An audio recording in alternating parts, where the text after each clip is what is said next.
What's up, YouTube? This is my personal experience. I love buying older vehicles. I don't really know the history, but I usually buy them if the motor, the engine's quiet, it has good oil pressure, transmission, and usually if the AC works. And the frame's slightly rotted out or not, I don't care because I can fix all that stuff. So this is my 04 F-150.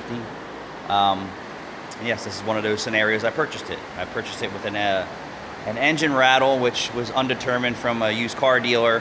They didn't want to be bothered with it. I got into it, turned out to be a cracked flywheel. Simple fix. Since then, it has, I don't know, almost 90,000 miles on it. And it seems like every week something else is going wrong, but the temperatures are high too, and I drive this all the time. But the moral to this story is, never trust your oil pressure gauge.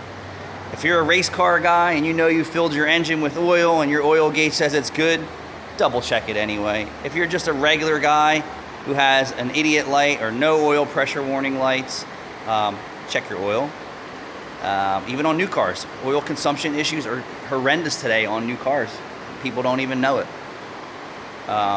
So this has an oil consumption problem. Haven't narrowed it down yet, so this is like the second or third oil change I've done to this, but I drive the crap out of it, and it's, you know, high speeds, wide open throttle all the time.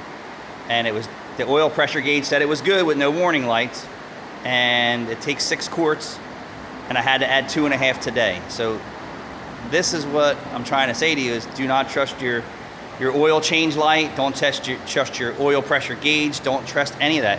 Yeah, technology's great, but it's not bulletproof.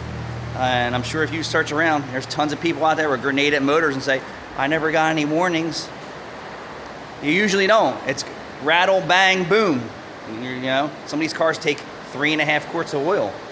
If you have an oil consumption problem, within 30 days, you could be 25% low on oil or more, depending on your driving habits. Never trust your idiot lights or your warning lights. You can definitely trust your battery warning light, and you can definitely trust your coolant temperature gauge. If that thing says it's running hot and overheating, you can guarantee that it is. Thanks for watching.